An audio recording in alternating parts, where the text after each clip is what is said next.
Selamat siang pemirsa, Presisi Siang kembali hadir untuk Anda edisi 30 April 2025.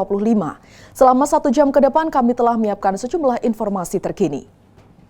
Bersama saya Brigpol Intan Anansih, kita lihat dulu 3 berita utama siang ini.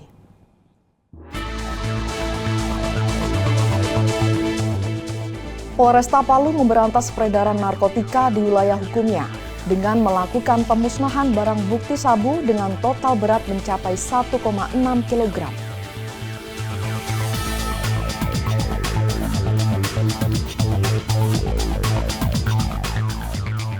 Kapolresta Bandar Lampung memimpin kegiatan panen jagung yang dilaksanakan di lahan perkebunan wilayah Kelurahan Bumi Kedamaian.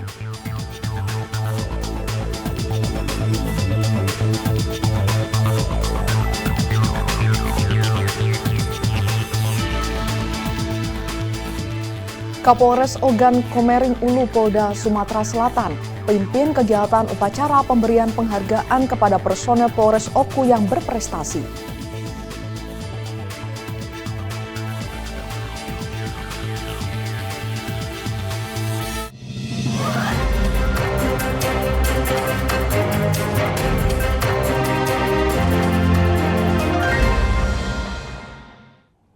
Kita ke informasi pertama, pemirsa. Polresta Palu menunjukkan langkah tegas dalam memberantas peredaran narkotika di wilayah hukumnya dengan melakukan pemusnahan barang bukti sabu dengan total berat mencapai 1,6 kg. Pemusnahan barang haram tersebut dilakukan dengan metode penghancuran menggunakan campuran air mendidih dan larutan pembersih lantai sebelum akhirnya dibuang ke dalam kloset sebagai langkah akhir. Proses pemusnahan barang bukti narkotika ini berlangsung di halaman Mapolresta Palu pada Senin 28 April 2025 dan menjadi perhatian publik dengan disaksikan langsung oleh sejumlah pihak terkait yang memiliki peran dalam penegakan hukum dan pengawasan narkotika. Turut hadir dalam kegiatan tersebut Kapolresta Palu Kombes Polisi Denny Abrahams didampingi oleh Kasat Narkoba AKP Usman, Kasubsi PIDM Ikadek Aruna, serta perwakilan dari Badan Narkotika Nasional, Kejaksaan Negeri Palu, Pengadilan Negeri Palu, Badan Pengawas Obat dan Makanan, dan Lembaga Bantuan Hukum. Dalam proses pemusnahan tersebut, 2 orang tersangka yang terlibat dalam kasus kepemilikan sabu ini, yakni HY dan ADW, juga dihadirkan secara langsung untuk menyaksikan penghancuran barang bukti ini. Kapolresta Palu Kombes Pol Denny Abrahams menjelaskan bahwa barang bukti yang dimusnahkan berasal dari 2 kasus penangkapan yang berbeda dengan rincian masing-masing kasus memiliki barang bukti sabu-sabu seberat 967,13 gram dan 703,80 gram.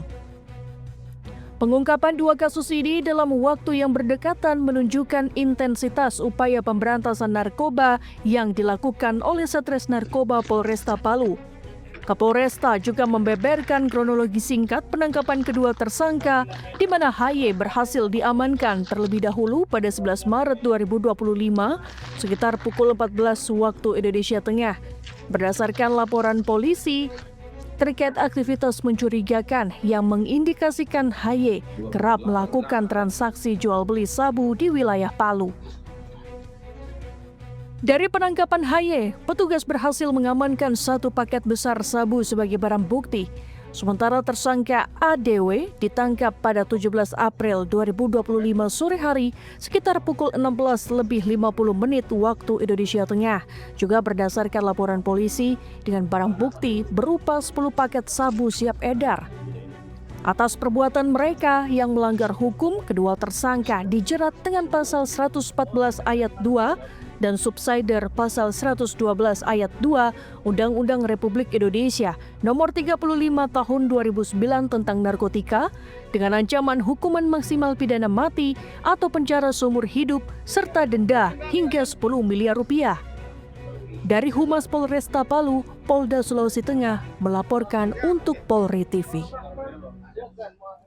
Kapolres Aceh Tenggara AKBP Yul Hendri bersama jajarannya menerima penghargaan khusus dari Bupati Aceh Tenggara Salim Fahri atas keberhasilan dalam mengungkap kasus peredaran narkotika jenis sabu dengan barang bukti seberat 1 kg yang diperkirakan memiliki nilai mencapai 1,5 miliar rupiah. Penghargaan ini menjadi bentuk apresiasi atas kinerja luar biasa aparat kepolisian dalam memberantas kejahatan narkotika di wilayah tersebut. Penghargaan tersebut diserahkan dalam acara apel pagi gabungan Organisasi Perangkat Daerah atau OPD yang berlangsung di lapangan Sekretariat Daerah Kabupaten Aceh Tenggara, Kuta Cane Lama, Kecamatan Babu Salam pada Senin 28 April 2025. Momen ini menjadi simbol sinergisitas antara pemerintah daerah dan aparat kepolisian dalam upaya menciptakan lingkungan yang bersih dari narkoba. Bupati Salim Fahri menyampaikan bahwa penghargaan ini merupakan wujud apresiasi yang tinggi atas peran aktif Kapolres dan seluruh jajaran Polres Aceh Tenggara dalam upaya pencegahan, pemberantasan, dan pengungkapan kasus narkotika yang dianggap sebagai ancaman serius bagi masa depan generasi muda. Bupati juga menekankan bahwa keberhasilan ini merupakan capaian bersama dan bentuk nyata kepedulian dalam menyelamatkan masyarakat dari bahaya narkoba. Bupati Salim Fahri juga menyampaikan ucapan terima kasih secara pribadi serta atas nama pemerintah daerah dan seluruh masyarakat Aceh Tenggara kepada Kapolres AKBP Yul Hendri beserta jajarannya atas komitmen dan respons cepat dalam memberantas peredaran narkotika di wilayah tersebut. Penyerahan piagam penghargaan kepada Kapolres menjadi momen yang penuh makna, bukan hanya sebagai simbol keberhasilan dalam tugas, tetapi juga sebagai pengakuan atas kerja keras dan dedikasi aparat kepolisian di lapangan. Menanggapi penghargaan yang diterimanya, Kapolres AKBP Yul Hendri menyampaikan rasa terima kasih kepada Bupati Aceh Tenggara atas apresiasi yang diberikan kepada dirinya dan seluruh jajaran Polres Aceh Tenggara. AKBP Yul Hendri menyatakan bahwa penghargaan ini akan menjadi penyemangat untuk terus berkomitmen dalam upaya pencegahan dan pemberantasan narkoba di wilayah hukumnya, serta menegaskan bahwa upaya kepolisian adalah bagian dari tanggung jawab bersama untuk menjaga Aceh Tenggara tetap bersih dari pengaruh narkoba. Dari Humas Polres Aceh Tenggara, Polda Aceh melaporkan untuk Polri TV. Polres Ciamis Polda Jawa Barat berhasil mengungkap kasus pelemparan batu yang mengenai kaca sebuah mobil di wilayah Sindang Kasih, Kabupaten Ciamis. Dua pelaku yang masih berstatus pelajar ini telah ditetapkan sebagai tersangka dan resmi ditahan. Kapolres Ciamis AKBP Akmal mengatakan bahwa insiden tersebut terjadi pada Jumat dini hari tanggal 18 April 2025 sekitar pukul 2:35 waktu Indonesia Barat. Karena adanya isu geng motor, perlu kami juga jawab bahwa sebenarnya isu geng motor ini memang cukup meresahkan. Ya, tapi kami di Polres Ciamis dalam berbagai macam kesempatan sudah melakukan upaya-upaya pencegahan, sudah melakukan berbagai macam langkah-langkah preventif dan melakukan pembinaan kepada klub motor. Tapi ada saja kejadian-kejadian seperti ini dan menjadi beban moral bagi kami untuk terus menjaga situasi Kamtipmas sehingga masyarakat tentunya menjadi lebih nyaman pada saat ada di jalan. Baik,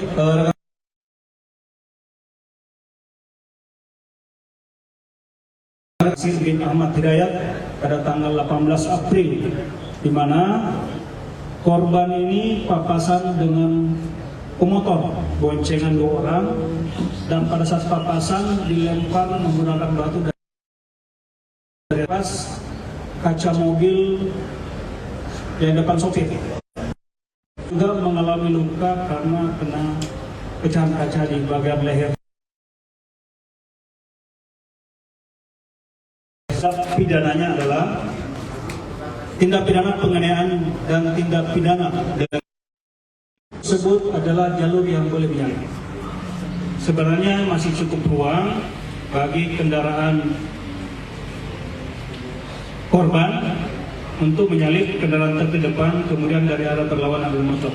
Pada sesaat sebelum papasan, berdasarkan pendalaman yang kami lakukan kepada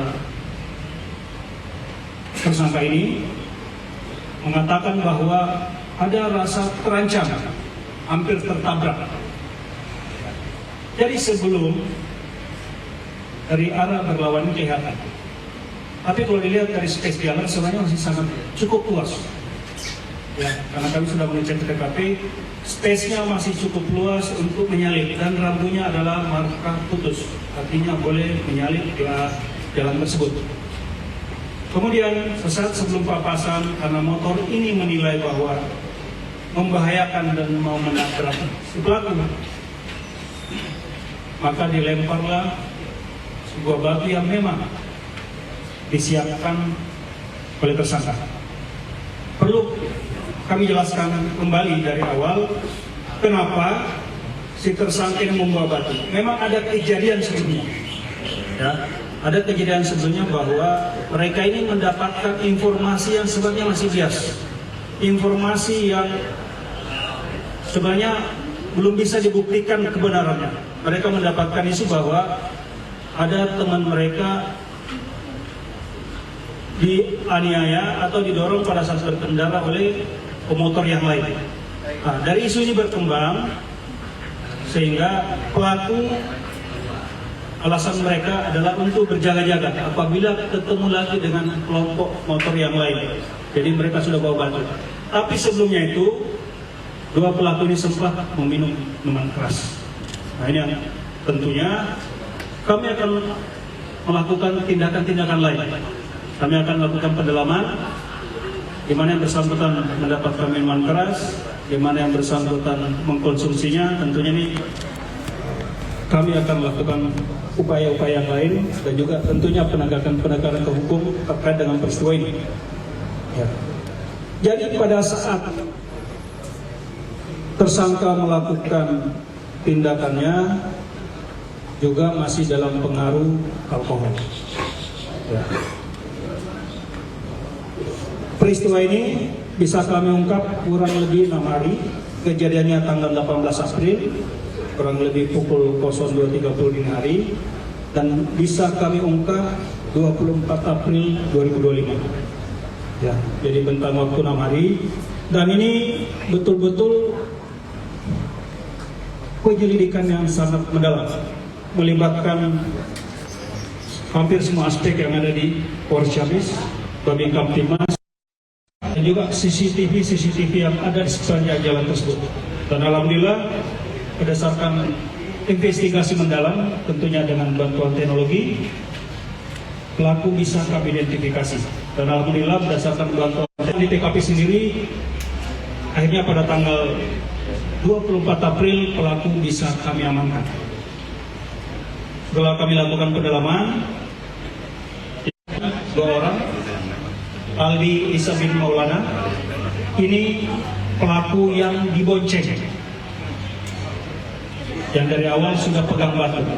Ya, jadi yang dibonceng yang di belakang, posisi di belakang pegang batu, tangan sebelah kanan. Jadi pada saat papasan langsung dilempar. Yang dilempar adalah area pas di depan driver, di depan kemudi. Itulah kenapa akhirnya korban mendapatkan percikan batu, apalagi percikan kaca, karena pas yang dilempar adalah area driver, sehingga korban mengalami luka di leher sebelah kiri. Kemudian pemboncengnya adalah saudara Dika Apriza bin Dadang Kurnia. Ini dua-duanya warga Ciamis, Yasin dan Masa semua. Ya. Dan sudah kami tetapkan sebagai tersangka. Adapun barang bukti yang kami amankan, seperti yang rekan-rekan lihat, ada sepeda motor kami amankan di depan. Motornya kondisinya seperti ini. Jadi wajarlah kalau misalnya merasa hampir ditabrak, karena motornya sendiri tidak menggunakan lampu penerang. Ya, bisa dibayangkan dengan kondisi motor seperti ini dia di jalan. Dan itu langkah preventif pun sudah kami lakukan. Dari rekan-rekan lalu lintas sudah melakukan berbagai macam razia untuk mencegah yang seperti ini. Ya. Jadi sangat wajar kalau dia merasa terancam karena dia sendiri tidak menggunakan lampu. Ya, dari depan Pasti yang bawa mobil juga tidak melihat. Jadi yang bisa kami amankan ada batu yang digunakan oleh tersangka, ya. Jadi batu seperti ini aja, ya sebesar ini, tapi dampak dan efeknya luar biasa. Batu sebesar ini efeknya luar biasa, bisa memecahkan kaca mobil dan bahkan korban mengalami luka akibat serpihan kaca. Ya. Dan ini awalnya sudah dibawa. Ya. Jadi memang ada persiapan untuk melakukan langkah-langkah yang tidak sesuai dengan aturan dan hukum. Kemudian motor, ya, yang bisa kami amankan dan lain-lain. Ya, kemudian ini adalah serpihan kaca mobil, ya, yang memang rontok pada saat setelah mendapat pelemparan batu. Adapun pasal-pasal yang kami akan terapkan sebagaimana dimaksud pasal 351 KUH pidana dan 406, ya. 351 ancaman hukumannya penjara 2 tahun 8 bulan dan pasal 406 penjara 2 tahun 8 bulan lama. Pemirsa Presisi yang akan segera kembali, tetaplah bersama kami.